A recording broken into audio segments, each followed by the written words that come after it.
আজকাল তোমরা যে পরীক্ষার সম্বন্ধে কথা বলো না কেন, সেটা স্টেট গভর্নমেন্ট হোক বা সেন্ট্রাল গভর্নমেন্ট হোক না কেন, মানে কেন্দ্র সরকার, রাজ্য সরকার, যে পরীক্ষা হোক না কেন চাকরির, সেটা কিন্তু একটা টপিক খুবই ইম্পর্টেন্ট এবং যেটা থেকে কিন্তু সবসময় প্রশ্ন এসে থাকে।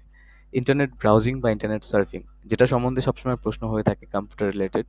সো আজকে আমরা ইন্টারনেট ব্রাউজিং এবং ইন্টারনেট সার্ফিং এর উপরে ইমেল যে টপিকটা আছে, ইমেল, সেটা সম্বন্ধে জানবো। এবং আশা করি এই ভিডিওটি দেখার পর তোমাদের প্রত্যেকে যারা অ্যাসপিরেন্টস আছো চাকরির পরীক্ষায়, তারা সবাই ইমেলের যে কোনো টপিকে প্রশ্ন আসুক না কেন, তোমরা অ্যাবিলিটি রাখবে অ্যান্সার করার জন্য এবং কমপ্লিটলি প্রত্যেকটা সঠিক উত্তর করার জন্য।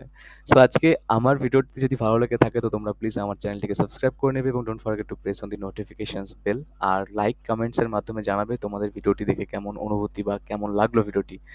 সো প্রথমে আমরা জানবো যে ইমেল সম্বন্ধে। তো ইমেল যে আছে, ইমেলের ফুল ফর্ম কি? সো ইমেলের ফুল ফর্ম হচ্ছে ইলেকট্রনিক মেল। ওকে, সো এটা প্রথম 1971 সালে রে টমলিনসন বলে একজন ব্যক্তি, যিনি আমেরিকান কম্পিউটার আহ, মানে গবেষক বলতে পারো, মানে তিনি হচ্ছেন একজন প্রোগ্রামার, যেটা আমি জানি। তিনি প্রথম এই প্রবর্তন করেন ইমেলটিকে। সো এই ইমেল যেটা আছে টপিক সম্বন্ধে জানতে গেলে, সো রে টমিলসন, বা যার পুরো নেম হচ্ছে রেমন্ড স্যামুয়েল টমিলসন, তোমরা দেখতে পারো, নোট ডাউন করে নিতে পারো, বাংলাতেও লেখা আছে, যিনি একজন মার্কিন কম্পিউটার বিজ্ঞানী এবং বিশ্বের প্রথম ইমেল প্রবর্তনকারী। আচ্ছা, যেটা 1971 সালে তিনি প্রবর্তন করেন। এবং একটা জিনিস জানতে হবে যে 1982 সালে শিবা আয়াদুরাই বলে একজন ব্যক্তি, শিবা ইয়াদুরাই বলে একজন ব্যক্তি, যিনি প্রথম আমাদের ভারতীয় ইমেল প্রেরক বা ইমেল যিনি প্রথম ইউজ করেন। সো একটা ইমেল কনসিস্ট অফ দুটো টপিকের উপরে নিশ্চয়ই থাকে, সেটা হচ্ছে ইউজার নেম এবং ডোমেন নেম, যেটা আমরা এক্সপ্লেন পরবর্তী সময় করবো। বাট তার আগে আমাদের কিন্তু একটা ইমেল আইডি কি করে বানাতে হয় সেটা সম্বন্ধে জানতে হবে, that how to create an email ID. প্রত্যেকের কাছে, যারা অ্যাসপিরেন্টস পরীক্ষার অথবা যারা অলরেডি পড়াশোনা করছো, আহ, তাদের জন্য কিন্তু একটা ইমেল আইডি থাকা খুবই ইম্পর্টেন্ট এবং ইমেল আইডিটা খুবই ইউজফুল একটা বিষয়। সো ইমেল আইডি যাদের নেই তারা জন্যই মানে একটা কথা নিশ্চিতভাবে জেনে রাখো যে তোমরা ইমিডিয়েট একটা ইমেল আইডি বানিয়ে রাখো, যেটা পার্মানেন্ট হবে। তোমরা যত রকম অফিসিয়াল কাজ আছে সেখানে তোমরা একটা ইমেল আইডি ইউজ করবে। এবং ইমেলে তাছাড়া অনেক কিছু স্টোর করে রাখাও যায়, মানে ফটোস থেকে শুরু করে অনেক কিছু রাখা যায়, অনেক অনেক ফ্যাসিলিটিস আছে, তো একটা ইমেল আইডি বানিয়ে রাখবে। আর সেটার ইউজার নেম এবং পাসওয়ার্ড কিন্তু কখনোই ভুলবেন না, কারণ যে কোনো মুহূর্তে আইডিটি যদি তোমাকে দরকার হয়, তো পাসওয়ার্ড জানা তো অবশ্যই দরকার এবং ইউজার নেম জানা দরকার। সো প্রথমে যাচ্ছি আমরা ইমেল আইডি কিভাবে ক্রিয়েট করব। সো ইমেল আইডি ক্রিয়েট করার জন্য আমাদেরকে প্রথমে, আচ্ছা, একটা জিনিস জানতে হবে, সেটা হচ্ছে ডোমেন সম্বন্ধে। ওকে, সো ডোমেন বেসিক্যালি কি কি হয়, আমরা যে আমাদের ফোনে ইউজ করি সেটা হচ্ছে জিমেল, তাই তো? জিমেল অ্যাপ, তো জিমেল অ্যাপটা কিরকম পরে দেখাচ্ছে। তো ডোমেন যেটা হয় মেনলি সব থেকে বেশি ইউজ হয় জিমেল ডোমেন, যেটাকে আমরা gmail.com বলে থাকি, মানে gmail.com বলে আমরা ডোমেন ইউজ করি। আর একটা হয় আমাদের 2 নাম্বার হচ্ছে yahoo.com। ওকে, সো yahoo.com একটা ডোমেন হয়। এবং থার্ড ডোমেন হচ্ছে, যেমন মাইক্রোসফটেও কিন্তু অনেকে ইমেল তৈরি করে, মাইক্রোসফটের মধ্যেও। সো মাইক্রোসফটের মধ্যে কিন্তু হয়, ইয়াহুর যে ইমেলটা হয় সেটার যে ডোমেন নেম সেটা yahoo.com হয়, বাট মাইক্রোসফটের ক্ষেত্রে কিন্তু সেটা hotmail.com হয়ে যায়। ওকে, সো এসব হচ্ছে আমাদের ডোমেন সম্বন্ধে জানতে হবে। তো আমরা বেসিক্যালি জিমেলের যে ডোমেন আছে সেটার থেকে কিন্তু আমরা আজকে অ্যাকাউন্ট বানানো সেটা শিখে নেব। সো ইমেল আমরা 3টে ডোমেন থেকে বেসিক্যালি খুব পপুলার আমরা ইউজ করে থাকি। তো তার মধ্যে আমরা জিমেল, যেখানে ফ্রিলি আমরা নর্মালি জিমেল অ্যাকাউন্ট বানাতে পারি, সেখান থেকেই আমরা ইউজ করি। এবং সেটাই আমি তোমাদেরকে দেখাবো যে কীভাবে ক্রিয়েট করতে হয়। সো ডোমেন সম্বন্ধে ক্লিয়ার হয়ে গেল। সো আমরা আজকে জিমেল ডোমেনে যাব। আগে দেখাবো জিমেল যে অ্যাপটা আছে মোবাইলে, সেটা দেখতে কীরকম হয়। তোমাদের প্রত্যেকের ফোন, যারা অ্যান্ড্রয়েড ইউজ করো, তাদের কাছে কিন্তু এরকম একটা অ্যাপ আছে যেটাতে জিমেল লেখা আছে। দেখো এই ভিডিওটা, সরি ফটোটা, যেখানে জিমেল লেখা রয়েছে, এই অ্যাপটা থেকে কিন্তু জিমেল আইডি বানানো যায়। এখানে তুমি যদি রাইট ক্লিক করো, উপরের দিকে ডান দিকে ক্লিক করো, তুমি একটা অপশন পাবে অ্যাড অ্যাকাউন্ট বলে, সেখান থেকে অ্যাড করতে পারো। বা সরাসরি যদি প্রথম ভাবে ওপেন করো, তাহলে তোমরা আশা করি সবাই জানো জিমেল সম্বন্ধে আজকাল। আর জিমেল যে বানাতে হয় সেটা কিভাবে বানাতে হয় সেটা এখন আমরা দেখে নিচ্ছি। ওকে, সো গুগল অ্যাকাউন্ট, আচ্ছা এইভাবে লিখবো না, আমরা লিখবো হচ্ছে ক্রিয়েট গুগল অ্যাকাউন্ট। ওকে, সো আমরা এটাকে সার্চ করে দিলাম, ক্রিয়েট জিমেল অ্যাকাউন্ট। এখানে গিয়ে ক্রিয়েট অ্যান অ্যাকাউন্টে যাব। যারা ল্যাপটপ বা ডেস্কটপ ইউজ করো তাদের জন্য এইভাবে প্রসেস। আর ফোনের মধ্যে তো তোমরা জানোই কীভাবে করতে হয়। সো এখানে গিয়ে সাপোজ আমি একটা জিমেল বানাবো, সেটা হচ্ছে শ্যাম নামে, এবং ওর নাম টাইটেল দিব আমি দাস। তোমরা তোমাদের নাম ইউজ করে নেবে, তোমাদের যেটা দরকারি। এখানে তোমরা আসল ডেট অফ বার্থ ইউজ করবে, বাট আমি যেহেতু একটা ডেমো দেখাচ্ছি, সো আমি বেসিক্যালি নিজের মর্জি মতন একটা ডেট অফ বার্থ যেটা আছে চুজ করে নিচ্ছি। এখানে জেন্ডার চুজ করে নেবে, মেল না ফিমেল, সো নেক্সট করে নেবে এবং এখানে ইউজার নেম চুজ করতে বলবে যেটা তোমার জিমেল আইডির ইউজার নেম হবে। তো আমি ধরো শ্যাম দিয়েছি, শ্যাম দাস। আচ্ছা, একটা জিনিস জানতে হবে যে কেস সেনসিটিভ বললে একটা বিষয় থাকে। কেস সেনসিটিভ বললে ব্যাপার হচ্ছে যে একটা রেস্ট্রিকশন কিছু জিনিস থাকে, মানে কিছু জিনিসের রেস্ট্রিকশন টাইপিং এর উপরে। সো যখন আমি জিমেইলের নাম মানে ইউজার নেম সম্বন্ধে বলবো, এটা কিন্তু কেস সেনসিটিভ না। মানে তুমি যদি বড় হাতের লিখেও দাও যে শ্যাম দাস এক্সামস লিখে দাও, তবু কিন্তু এটা নিয়ে নেবে। ওকে, অ্যাজ ওয়েল অ্যাজ তুমি যদি এটাকে ছোট হাতের লিখেও দাও সেটা কিন্তু নিয়ে নেবে, কারণ এটা কিন্তু বাই ডিফল্ট একটা মানে স্মল লেটার নিয়ে নেয় বাই ডিফল্ট। তো তুমি সেটা ক্যাপিটাল লেটারে দাও, তুমি সেটা স্মল লেটারে নাও, দাও না কেন ইনপুট, সেটা ম্যাটার করে না। সো ওটা অটোমেটিক বাই ডিফল্ট কি নেয়, সেটা হচ্ছে স্মল লেটার নিয়ে নেয়। তো এটা মনে রাখবে যে ডোমেন যে তোমার ইউজার নেম হচ্ছে কেস সেনসিটিভ নয়। ওকে, কেস সেনসিটিভ, আচ্ছা কেস বানানটা ভুল হয়ে গেছে, কেস সেনসিটিভ না। ওকে, নট নট কেস সেনসিটিভ। ওকে, আর সেটা হচ্ছে তুমি যে কোনো কিছু ইউজ করতে পারো, সেটা কিন্তু একটা ইম্পর্টেন্ট জিনিস এবং মনে রাখবে এটা। এরপরে তোমাকে হচ্ছে ইউজার নেম দেওয়ার পরে নেক্সট করে নিতে হবে এবং একটা পাসওয়ার্ড দিতে হবে। তো পাসওয়ার্ডটা একটু কেস সেনসিটিভ আছে, মানে তুমি কেস সেনসিটিভ বলতে তুমি কোনো, যেমন তুমি যদি চাও যে এটা আমি পাসওয়ার্ড দিয়ে দেবো, সেটা হচ্ছে সেম মানে শুধু ডিজিট নাম্বার দিব, তো সেটা কিন্তু নিবে না। অ্যাজ ওয়েল অ্যাজ তুমি যদি এখানে বড় হাতেরও লিখে দাও, যদি এখানে শুধু বড় হাতের লিখে দিই Ram Das, so Ram Das, I guess কি এটাও নিবে না, কিন্তু আমি জানি না যে নিবে কি নিবে না।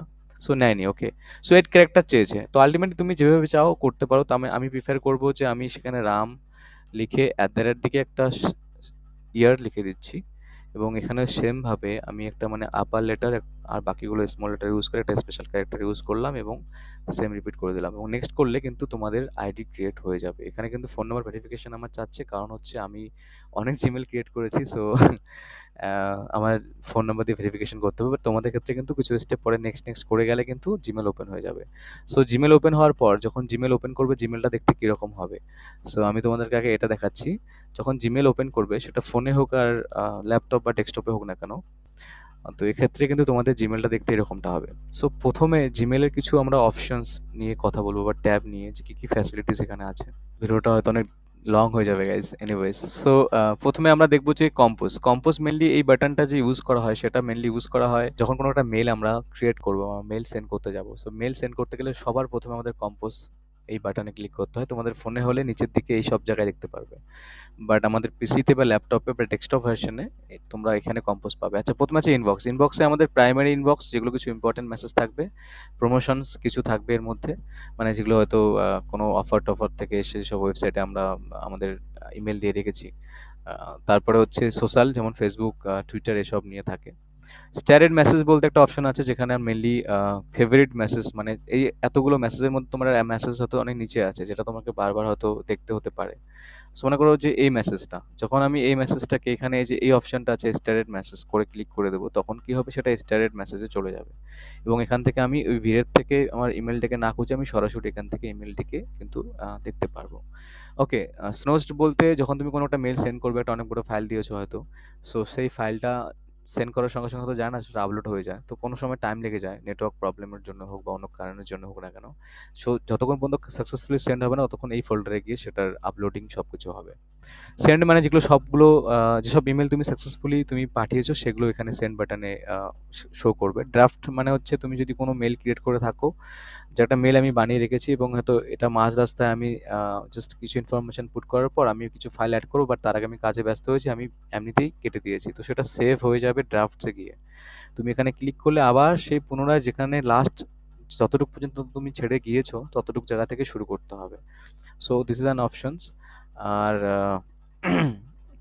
মোড়ে গেলে আমাদের এখানে কিছু অপশন বলতে অল মেল বলতে যেখানে তোমার সবগুলো মানে প্রাইমারি মেল থেকে শুরু করে তোমার প্রমোশনস মেল এবং সোশ্যাল মেল সবগুলো শো হবে, সেটা হচ্ছে অল মেল। তো আমাদের নর্মালি ইনবক্সের মধ্যে প্রাইমারি মেল যেটা থাকে, এই অপশনটা সেটা বেশি ইম্পর্টেন্ট, কারণ এখানে ইম্পর্টেন্ট মেসেজগুলো চলে আসে। অনেক ক্ষেত্রে মেসেজ এখানে শো না করলে কিন্তু স্প্যাম ফোল্ডারে দেখতে হয়, অনেক মেসেজ স্প্যাম, গভর্নমেন্টের অনেক মেসেজ আসে যেগুলো স্প্যামের আন্ডারে থাকে। সো ডিলিট ফর এভার আমি করে দিলাম স্প্যাম থেকে। যতগুলো আমি ডিলিট করবো সবগুলো আমার এই ডাস্টবিনে চলে যাবে, সেটা হচ্ছে বিন। এখানে দেখো সবকিছু এখানে আছে। সো আমি ডিলিট করে দিলে এখানে ক্লিক করে নিয়ে এটা পার্মানেন্টলি ডিলিট করে দেবো, নাহলে 30 দিন পর অটোমেটিকলি ডিলিট এখান থেকে হয়ে যাবে। আর বেশি কিছু এখান থেকে জানার দরকার নেই। তো আমরা কম্পোজ সেকশনে যাবো, যে একটা মেইল সেন্ড করতে গেলে প্রথমে আমাদের কম্পোজ করতে হয়। তো কম্পোজে যখন আমরা ক্লিক করব, আমাদের যেগুলো সম্বন্ধে জানতে হবে, প্রথমে জানবো টু সম্বন্ধে। টু টু মানে যাকে আমি সেন্ড করতে চাই ইমেল। যেমন আমি একটা ইমেল আইডি দিয়ে দিচ্ছি, যেমন আমি দিচ্ছি এই ইমেল আইডিটা, এবং এখানে সিসি এবং বিসিসি বলে একটা দুটো অপশন আছে, সেগুলো আমরা অবশ্যই জানবো। আগে এখান থেকে দেখছি যে মেইনলি আমরা ইমেল কি করে পাঠাই। যখন আমি কাউকে ইমেল পাঠাবো, প্রথমে আমি টু এর জায়গায় তার ইমেল আইডি দিয়ে দেবো। সাবজেক্ট বলতে আমি যে টপিকে পাঠাচ্ছি, it can be anything, like মনে করো যে আমি কাউকে তোমাকে স্যালারি স্লিপ পাঠিয়ে দিচ্ছি। সো আমি এখানে লিখবো যে স্যালারি স্লিপ, ওকে, অগস্ট মান্থ, ওকে। সো নিচে আমি যদি ডিটেলসে লিখতে চাই যে তুমি পিএফে কত পেয়েছো, তোমার বেসিক পে কত আছে, বা এনিথিং, আমি যদি ইনফরমেশন দিচ্ছি সেটা লিখতে পারি। এবং এখানে একটা অপশন, খুব ইম্পর্টেন্ট প্রশ্ন আসে পরীক্ষাতে, যে আইকনটা যে আছে সেটা হচ্ছে paper clip icon. So paper ক্লিপের কেন বলে, কারণ পেপার ক্লিপের মতো দেখতে, তাই পেপার ক্লিপ আইকনটা আমরা ইউজ করি নর্মালি অ্যাটাচ ফাইল করার জন্য। দেখো এখানে অ্যাটাচ ফাইল অপশন আসে, মানে যখন আমি একটা ইমেলের মধ্যে photo, PDF file, documents file, anything, যখন আমি কোনো ফাইল অ্যাটাচ করব, তখন আমাকে পেপার ক্লিপের ফাইল থেকে অ্যাটাচ করতে হয়। সো অ্যাটাচ করার জন্য আমাকে পেপার ক্লিপ আইকন ইউজ করতে হয়। তো এখানে যখন আমি ক্লিক করবো, আমার গ্যালারি, ফোনে হলে গ্যালারি বা যেসব মেমোরি কার্ড, এবং এখানে হলে তোমাদের ড্রাইভগুলো খুলে যাবে, যে ফটোটা অ্যাটাচ করতে চাও করতে পারো। যেমন আমি এটা অ্যাটাচ করবো, ওপেন করে নিলাম ভিডিওটা, এখানে ফটোটা এখানে কিন্তু আপলোড হয়ে গেল। যখন আমি মুভমেন্ট সেন্ড বাটন ক্লিক করবো, এটা দুটো জিনিস এখানে ফলো করবে। সেন্ড বাটনে ক্লিক করার সঙ্গে সঙ্গে মেসেজ যখন সেন্ড হয়ে যাবে, লেখা আসবে মেসেজ সেন্ড, ভিউ মেসেজ, এবং আন্ডু অপশনটা জন্য থাকবে। যখন তুমি আন্ডু করবে তখন কিন্তু সেন্ড মেসেজটা কিন্তু আবার রিটার্ন চলে আসবে তোমার কাছে, এবং তুমি আবার সেখানে এডিট করতে পারবে, মানে সেন্ড হওয়ার পরও চলে এলো। কিন্তু এই আন্ডু বাটনটা কিন্তু বেশিক্ষণ থাকে না, যতক্ষণ আন্ডু থাকবে ততক্ষণই পারবে, এরপরে কিন্তু আর হবে না। সো যখন তুমি সেন্ড করে দেবে, দেখো কোনো সেন্ড আইটেমে, সেন্ড বক্সে কিছু আমার নেই, আমি সেন্ড যখন করে দেবো, যখন এখানে আপডেট আসবে যে মেসেজ সেন্ড, ভিউ মেসেজে ক্লিক করলে তখন কিন্তু আমাদের এই সেন্ড অপশনে নিয়ে যাবে এবং দেখিয়ে দেবে যে এখানে আমার ইমেলটা পাঠানো হয়ে গেছে। সো সো এখান থেকে আমাদের ইমেলটা দেখিয়ে দিবে যে আমি কাকে পাঠিয়েছি। এখানে যেমন অপশন থাকবে, এখানে যখন ক্লিক করবো, দেখো এখানে একটা অপশন আছে ফ্রম। ফ্রম মানে যেখান থেকে মেলটা পাঠানো হয়েছে, যেহেতু ওটা আমার মেল থেকে, তাই আমার ইমেল আইডি। যখন আমার যাকে পাঠিয়েছে সে দেখবে, তখন দেখবে ফ্রম কার কাছ থেকে এসেছে, সেটা হচ্ছে আসা হয়েছে এখান থেকে। সো ফ্রমে আমাদের যে পাঠিয়েছেন তার ডিটেলস থাকবে, এবং টু এর মধ্যে যাকে পাঠিয়েছেন তার ডিটেলস থাকবে। এরপরে ডেট এবং টাইম থাকবে, জাস্ট সাবজেক্ট দেওয়া থাকবে স্যালারি স্লিপ, তাই দেওয়া। এবং এখান থেকে সে ফটো থেকে শুরু করে সব কিছু ডাউনলোডও করতে পারবে এবং দেখতেও পারবে সব কিছু। ওয়ান্স, যখন আমাদের একটা জিনিস মনে রাখতে হবে, যখন আমাদের একটা ইমেল মানে আমরা যখন সিনক্রোনাইজ করে নিই, মানে একবার যখন আমরা ওপেন করে করে নেই, তো বারবার রিলোড করতে হয় না। তো অতটুকু পর্যন্ত আমরা যখন খুশি তখন বিনা নেটেও কিন্তু অ্যাক্সেস করতে পারবো, ঠিক আছে? এবং যদি নতুন মেল লোড করতে হয় তাহলে কিন্তু আবার নেট অন করতে হবে। যাই হোক, এগুলো ডিপলি তোমাদের জানার দরকার নেই, এনিওয়েজ এগুলো পরীক্ষায় প্রশ্ন আসবেও না। সো এরপরে আমাদের কি জানতে হবে, যে এখানে হ্যাঁ, আচ্ছা, একটা টপিক জানতে হবে, যে এখানে টু এর পর সিসি এবং বিসিসি বলে দুটো অপশন আছে। তো সিসির যে ফুল ফর্ম, সেটা কিন্তু পরীক্ষাতে আসে, কার্বন কপি, ওকে। আর বিসিসির ফুল ফর্ম হচ্ছে ব্লাইন্ড কার্বন কপি, ওকে। সো এই দুটোর কাজ কি, বা এই দুটো কিভাবে ইউজ করা হয়? সো মেইনলি আমি দেখাবো তোমাকে যে এই দুটো ইউজ করার সময়, যখন তুমি টু এ কোনো একটা ইমেল আইডি দিবে, তখন সেটা কিন্তু মেনলি হয়, এটা মেন যাকে তুমি পাঠাচ্ছ। তুমি সিসিতে তুমি যদি কোনো নাম অ্যাড করো বাকি জিমেল আইডিকে, তো এই জিমেলটি, যে মেলটি আছে, সেটা ইমেলটি এদের কাছে পৌঁছানোর সঙ্গে সঙ্গে বাকিদের কাছেও যদি ইমেল আইডি দাও, তাদের কাছে পৌঁছবে। কিন্তু পার্থক্য হচ্ছে যে যাকে যাকে অ্যাটাচ করা আছে এই মেলটার সঙ্গে, সিসি লিস্টে যেসব নামগুলো দিয়ে দিব, তারা সবাই একে অপরকে দেখতে পারবে যে কারা কারা এই মেলের সঙ্গে অ্যাট এ টাইম অ্যাড হয়েছে। সো সেটা জানতে পারবো আমাদের সিসি থেকে।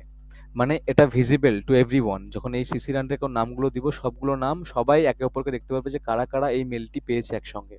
সো সেটা সিসির মধ্যে, মানে কার্বন কপির মধ্যে দিলে সেটা দেখতে পারবে। এবং বিসিসি হলে তার অপোজিটটা, মানে যাদেরকে আমি বিসিসিতে দিব, তারা সবাই মেলগুলো পাবে, কিন্তু দেখতে পারবে না যে অ্যাট এ টাইম কজনকে মেলটা কাকে কাকে পাঠানো হয়ে গেছে সবাইকে, মানে অ্যাট এ টাইম আমি কার কার সঙ্গে আমিও পেয়েছি। সেটা কিন্তু এখানে ইউজার ইনফরমেশন যাদেরকে পাঠানো হয়েছে সেটা কিন্তু ইনভিজিবল থাকবে। সো বিসিসি মানে ব্লাইন্ড কার্বন কপি, যেখানে এটা ইনভিজিবল থাকবে। বাট সিসির মধ্যে কিন্তু যেগুলো ইমেল আইডি দিব সবার কাছে সেম ইমেল যাবে, কিন্তু সেটা তোমাকে সবার কাছে ভিজিবল থাকবে কারা কারা অ্যাড হয়েছে। ওকে, সো এখন এই সিসি মানে কার্বন কপি এবং টু তে যে আছে, এই টু এর মধ্যে একটা পার্থক্য কি, মানে দুটোই কিন্তু আমরা যদি আমি এখানেও সবগুলো রিসিপিয়েন্টসকে টু এর মধ্যে সবাইকে দিয়ে দিই, তবেও কিন্তু একে অপরকে সবাই ভিজিবল ভাবে দেখতে পারবে। সিসিতে দিলেও কিন্তু সবাই একে অপরকে দেখতে পারবে যে কাদেরকে সেম টাইমে আমরা পাঠিয়েছি। দুটো যদি সেম ইউজই হয় তাহলে আমরা কেন ইউজ করব? আসলে টু এ যাকে আমরা পাঠাবো সেটা প্রথমের নামটা মেনলি তাকেই উদ্দেশ্য করে দেওয়া হয় মেলটা, বাকিগুলো রিসিভ করবে। তো বাকিগুলো যখন রিপ্লাই করবে সেই মেলটাকে, সেটা কিন্তু সবার কাছে সেটা চলে আসবে। বাট সিসির আন্ডারে তারা কিন্তু যখন মেল করবে তখন সেপারেটলি রিসিভ হবে। ওকে, সো এটা একটা পার্থক্য এখানে আছে কিন্তু, ঠিক আছে? সো এই টু আর সিসির মধ্যে এই দুটো হচ্ছে পার্থক্য মেনলি, এই জন্য আমরা ইউজ করি না। বাকি সব কিছু প্রশ্ন হয়ে গেল। আচ্ছা, এখানে যে ফাইলগুলো পাঠাতে পারবো, আচ্ছা মেল অ্যাট এ টাইম আমরা 100 জনকে মেল করতে পারবো, মানে 100টি মেল করতে পারবো, sorry. So at a time আমরা 100টি মেল করতে পারবো এবং পুরো দিনে আমরা ম্যাক্সিমাম 500 ইমেল করতে পারবো। এটা প্রশ্ন কিন্তু আসে যে অ্যাট এ টাইম আমরা 100টি ইমেল করতে পারবো এবং ম্যাক্সিমাম একদিনে আমরা 500টি ইমেল করতে পারবো। ক্লিয়ার? এবং এখানে একটা জিনিস আছে যে আমরা যে পেপার ক্লিপ আইকন থেকে যে অ্যাটাচমেন্ট ফাইল করে নেই, মানে অ্যাটাচ করে নেই, সেখানে ম্যাক্সিমাম যে ফাইল সাইজ আছে সেটা কিন্তু আমাদের 25 এমবির বেশি হলে সেটা কিন্তু সাপোর্ট করবে না বা আপলোড হবে না, সেটা কিন্তু অ্যালো করবে না। So maximum size allowed for sending or uploading a file that is 25 MB required, ওকে? 25 এমবির নিচে হলে চলবে, কিন্তু এর ম্যাক্সিমাম সাইজ হয়ে গেলে, এর বেশি হয়ে গেলে কিন্তু আর সেটা অ্যালো হবে না। সো যদি 25 এমবির বেশি ফাইল আমাদেরকে ইমেলে পাঠাতে হয়, আমাদেরকে লিঙ্ক জেনারেট করতে হবে। সো সেটা এখান থেকে হবে না, সেটা লিঙ্ক জেনারেট করে লিঙ্ক দিতে হবে। তো এটা একটা কিছু কোয়েশ্চেন্স যেগুলো বললাম, দেখো আমি সেভ করে দিয়েছি এভাবে, তাই এখানে গিয়ে সেভ হয়ে গেছে। সো এখান থেকে আমাকে ড্রাফট থেকে ডিলিট করতে হবে এটাকে, না হলে এটা থেকে যাবে এখানে, ওকে? সো আর কি কোয়েশ্চেন্স আছে এখান থেকে? আমরা ইম্পর্টেন্ট কিছু কোয়েশ্চেন্স নিয়ে কথা বলবো, সব কিছু টপিক নিয়ে কথা বলা হয়ে গেছে। আচ্ছা, কিছু ডোমেন রয়েছে, স্পেশাল ডোমেন, যেটাকে টপ লেভেল ডোমেন বলা হয়। সো এই টপ লেভেল ডোমেন যেটা, সেটা বেসিক্যালি কি? সো ডট কম যেগুলো ডোমেনে থাকে সেগুলো হচ্ছে কমার্শিয়াল ইউজ, যেমন গুগল ডট কম, যেমন হচ্ছে জিমেল ডট কম, মানে সবার জন্য ইউজ, কমার্শিয়াল ইউজের জন্য হয়। গভর্নমেন্ট ইউজের জন্য ডট জিওভি, এই সমস্ত ডোমেন হয়। Dot edu for education use only and dot mill, MIL মানে মিলিটারি ইউজ অনলি। সো এগুলো এগুলো অনেক আছে, মনে রাখবে। টপ ডোমেন যেগুলো আছে সেগুলোর পরে কিন্তু ডটের পরে 3টে লেটারই থাকে, এটা একটা ভালো প্রশ্ন। ডটের পর 3টে লেটার, যেমন এখানে dot GOV, dot com, dot EDU. So এগুলো 3টে লেটার থাকে ডটের পরে টিএলডির ক্ষেত্রে, টপ লেভেল ডোমেনের ক্ষেত্রে। কিছু স্পেশাল মানে আইডেন্টিটি পারপাসের জন্য কিছু কান্ট্রি ওয়াইজ ডোমেন থাকে, যেমন হচ্ছে ইন্ডিয়াতে ডট ইন আছে, অস্ট্রেলিয়াতে এইউ এবং ডট ইউএস মানে আমেরিকাতে আছে। ওকে, সো এতটুকু পর্যন্ত আই হোপ কি কোনো ডাউটস নেই আমাদের। তো এখন আরও একটা টপিক সম্বন্ধে জানতে হবে, সেটা হচ্ছে যে ইমেলটা আমি ক্রিয়েট করেছিলাম সেখানে কি ছিল? সেটা ছিল যে শ্যাম দাস এক্সামস, ওকে, @gmail.com, কারেক্ট? সো এখান থেকে আমরা দুটো টপিক জানতে পারবো, সেটা হচ্ছে user name and domain name, okay? So এই দুটোর মধ্যে পার্থক্য কি বুঝতে পারছি, যে এই যে ইউজার নেম, তার মানে ইউজার নেম হচ্ছে @এর আগ পর্যন্ত, এটাকে বলে ইউজার নেম। এবং এই gmail.com যে পরবর্তী পার্টটা আছে @এর পরে, সেটা হচ্ছে domain name. So domain name এখানে জিমেলটা হচ্ছে আমাদের ডোমেন, এখানে ইয়াহু হলে yahoo.com হতো, মাইক্রোসফট হলে hotmail.com হতো, আফটার @এর পরে সেটা চলে আসতো। সো আরেকটা বিষয় জানতে হবে আমাদেরকে, সেটার জন্য আমাদেরকে একটু ইমেল আইডিটা ওপেন করতে হবে, একটু জিমেলে যাব। সো জিমেলে আমি যাওয়ার পরে একটা কোয়েশ্চেন্স কমনলি আসে, সেটা একটু না বললে নয়, তো সেটা বলার জন্য আমাকে একটু ভিজিট করতে হবে। কম্পোজ মেলে যাওয়ার পরে এখানে একটা প্রশ্ন করে যে সর্বশেষ কোন ব্লকটি একটা ইমেল সেন্ড করার সময় অটোমেটিকলি চলে আসে, তো সেটা যদি বলতে হয় তাহলে সেটা হচ্ছে সিগনেচার। বলে দিতে হবে, এটা মনে রাখবে যে সর্বশেষ ব্লক যেটা ইমেল করার সময় অটোমেটিকলি চলে আসে সেটাকে বলা হচ্ছে সিগনেচার। সো সিগনেচার কীভাবে সেট করা হয়? নর্মালি এখানে ক্লিক করলে সেটিং দেখতে পারবে এবং এর নিচে অল সেটিংস পাবে। অল সেটিংসে ক্লিক যদি করো তাহলে তোমরা এখানে আই গেস কি এখানেই সিগনেচার অপশনসটা পেয়ে যাবে। ইয়েস, সেটা আমরা পেয়ে গেছি, এটা সিগনেচার। এখান থেকে ক্রিয়েট সিগনেচার করে আমরা একটা নাম দিয়ে এখানে ফটো এবং আমাদের কিছু কন্ট্যাক্ট ইনফরমেশনস কিন্তু আমরা শেয়ার করতে পারবো, যেটা অটোমেটিকলি চলে আসবে। সো এখন আর সেরকম বেশি কিছু নেই ডিসকাস করার, এখন আমরা ডিসকাস করব কিছু ইম্পর্টেন্ট কোয়েশ্চেন্স নিয়ে। ওকে, সো আমাদের প্রথম প্রশ্ন, যেগুলো পরীক্ষার মধ্যে কিন্তু রিপিটেড হয় এবং অনেক আসে, তার মধ্যে প্রথম প্রশ্ন হচ্ছে যে which of the following is incorrect, মানে এর মধ্যে কোনটি ভুল আছে, যে স্টেটমেন্টগুলো আছে সেগুলোর মধ্যে কোনগুলো ভুল আছে বা কোনটি ভুল আছে। প্রথমটি বলেছে we can't add more than one address in the to field, আমরা টু এর ক্ষেত্রে একাধিক ঠিকানা যোগ করতে পারি না। বি নাম্বারটা বলেছে আমরা বিসিসি ক্ষেত্রটি ফাঁকা রাখতে পারি। সি নাম্বার আমরা সিসি ক্ষেত্রটি ফাঁকা রাখতে পারি। এবং ডি নাম্বার টু এবং সিসি প্রায় একে অপরের সাথে ব্যবহার করা হয়। সো এখানে কোনটি ভুল আছে? সো যেটা জানতে হবে যে আমরা প্রথমে যেটা বলেছি we can't add more than one address in the to field, মানে আমরা টু এর ক্ষেত্রে একাধিক ঠিকানা যোগ করতে পারি না, এটা কি ঠিক? না, আমরা নিশ্চয়ই অ্যাড করতে পারি। সো এটা হচ্ছে আমাদের এখানে ভুল আছে। আমরা বিসিসি ক্ষেত্রটি ফাঁকা রাখতে পারি, ইয়েস অফকোর্স এটা পসিবল। সিসি ক্ষেত্রটিও সেম ভাবে আমরা ফাঁকা রাখতে পারি, পসিবল। টু এবং সিসি দুটি ইন্টারচেঞ্জলি আমরা ইউজ করি, তো এটাও কারেক্ট আছে। সো ভুল বলতে অপশন এটা ভুল আছে। So correct answer will be option A. So আমরা অপশনে দেখে নেব কারেক্ট অ্যান্সার এক্স্যাক্টলি।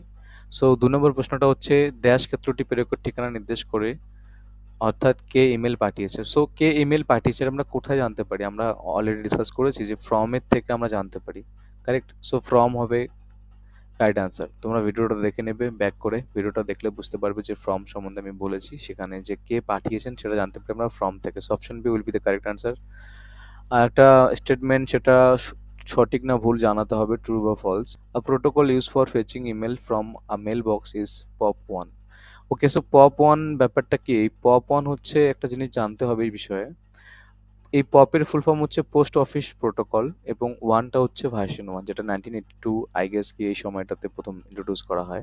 সো বর্তমান যে কারেন্ট টেকনোলজি বা যেটাতে আমরা ইমেল ইউজ করি সেটা হচ্ছে নর্মালি পপ থ্রি ভার্সনে।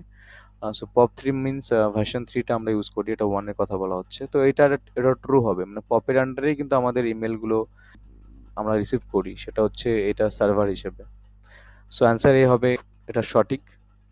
So what is the use of carbon copy? CC carbon কপিতে কি করতাম আমরা? মাল্টিপল আমরা ইমেল অ্যাড করতাম, এবং সেখান থেকে কি হতো যে সেই ইমেলগুলো আমরা প্রত্যেকের কাছে ভিজিবল থাকতো অ্যাট এ টাইম, যাদেরকে পাঠাচ্ছিস তাদের সবার কাছে সেটা দৃশ্যমান, তাই তো? কি বলেছে? প্রাপকরা সিসির বার্তার অন্যান্য প্রাপকদের কাছে অদৃশ্যমান, প্রাপকরা সিসির বার্তার অন্যান্য প্রাপকদের কাছে দৃশ্যমান, সিসি এর বার্তা শুধুমাত্র একজন প্রাপকের কাছে দৃশ্যমান। এসব ঠিক না, মানে বি নাম্বারটাই ঠিক আছে, যেটা যেটা দৃশ্যমান, ভিজিবল, যেটা ভিজিবল, ওকে, সবার কাছে ভিজিবল সেটা, তাহলে অপশন বি কারেক্ট আনসার হবে। Recipients are visible to all of the other recipients of the message in CC, okay, option B will be the correct answer. So next, নিচের কোন আইকনটি ইমেলে সংযুক্তি যোগ করতে ব্যবহার করা হয়? Which of the following icon is use to add an attachment to an email? So এটা এটা আমরা জানি যে পেপার ক্লিপ আইকন, যেটা আমি বলেছি যে অ্যাটাচমেন্ট ইউজ করার জন্য আমরা পেপার ক্লিপ আইকনের মধ্যে ক্লিক করি, অপশন বি কারেক্ট হবে। So maximum file size for sending attachment, সংযুক্তি পাঠানোর জন্য সর্বোচ্চ ফাইলের আকার বা ফাইলের যে সাইজ সেটা কত হয়? আমরা জানি 25 MB। সো এটা 25 MBটা হচ্ছে correct answer, 25 MB maximum size. Which of the which of this is mandatory for sending an email? এটা একটু ভুল লেখা আছে, মানে ইমেল পাঠানোর জন্য কোনটি বাধ্যতামূলক? অফকোর্স সবার প্রথম আমার দরকার যে ইমেল আইডি। যদি ইমেল আইডি না থাকে আমরা ইমেল কাকে পাঠাবো? সো আমরা যত কিছুই দেই না কারণ যদি সেন্ডারের ইমেল আইডি না থাকে তো সেটা আমরা পাঠাতে পারবো না। তো সবার আগে আমাদের সেন্ডার ইমেল আইডি থাকা আমাদের কাছে প্রয়োজন। তো option B will be the correct answer. Which allows user to send a file with email? কোনটি ব্যবহারকারীকে ইমেলের মাধ্যমে একটি ফাইল পাঠাতে দেয়? সেটা হচ্ছে অফকোর্স ফাইল আমরা পাঠাতে পারি অ্যাটাচমেন্ট দিয়ে, সেটা হচ্ছে টাইপ সি, মানে অপশন সিটা হবে অ্যাটাচমেন্ট কারেক্ট আনসার। কারণ অ্যাটাচমেন্টে গিয়ে আমরা যে কোনো ফাইল, ফটোস হোক, ভিডিওস হোক, ইমেজ হোক, ডকুমেন্টস যে কোনো হোক, যে সেটা মাইক্রোসফট অফিস ওয়ার্ড হোক, সেটা কোনো পিডিএফ ফাইল হোক, সব কিছু আমরা পসিবল পাঠানো, তাই তো? সো ৯ নম্বরটা বলছে একটি সার্ভার থেকে একটি ক্লায়েন্টস ডিভাইসে ইমেল পেতে সাধারণত কোন প্রোটোকল ব্যবহার করা হয়? যেটা আমরা ইউজ করি ইমেলের জন্য পপ থ্রি, সবাই আমরা জানি, অলরেডি আমি বলে দিয়েছি, post office protocol version three, এটা আমাদের ইমেলের জন্য ইউজ করা হয়, okay, client server. So option D will be the correct answer. ১০ number প্রশ্নের উত্তরটা কি হবে দেখি আগে পড়ে নেই। ড্যাশ বিকল্প আপনাকে এটি না পাঠিয়ে একটি অসমাপ্ত ইমেল সংরক্ষণ করতে সাহায্য করে। Dash option helps you to save an unfinished email without sending it. আমরা কোথায় দেখেছি? সেটা যদি আমরা কোনো একটা ইমেল টাইপ করে সব কিছু করে রাখি বাট সেন্ড বাটন না দাবিয়ে যদি আমরা কেটে দিই, সেটা আমাদের ড্রাফট বক্সে চলে যায়। সো সেভ অ্যাজ ড্রাফট এই অপশনটা আমাদেরকে এই একটা আনফিনিশড ইমেলকে বিনা পাঠিয়ে, মানে উইথাউট সেন্ডিং, আমরা এটাকে সেভ করে রাখতে পারি, ওকে। সো এটার অ্যান্সার হবে এ নাম্বার। অ্যান্ড লাস্ট হচ্ছে a block of text automatically added to the end of an outgoing email is called an A. যেটা বললাম যে একটা block of code, block of text যেটা হচ্ছে অটোমেটিকলি অ্যাড হয়ে যায় সবার শেষে ইমেলে, সেটা হচ্ছে সিগনেচার। সো এটাই মনে রাখবে, অপশন বি। সো হোপ কি ভিডিওটা তোমাদের অনেক ভালো লেগেছে, এবং ভালো লাগলে আমাদের চ্যানেলটিকে অবশ্যই সাবস্ক্রাইব করে নেবেন, আনঅফিসিয়াল গাইড এবং নিশ্চয়ই কমেন্টসের মাধ্যমে জানাবেন ভিডিওটা কেমন লাগলো, এবং কোনো টপিক সম্বন্ধে যদি জানতে ইচ্ছে হয় আমাদের, তোমাদের যদি দরকার হয় ভিডিওস, আমাদের কমেন্টস করে জানাবে, আমরা নিশ্চয়ই চেষ্টা করবো সেই ভিডিওটা বানানোর জন্য। Thank you so much for watching this videos guys, bye. নতুন কোনো টপিক নিয়ে আবার কথা হবে। ভালো থাকবেন সবাই।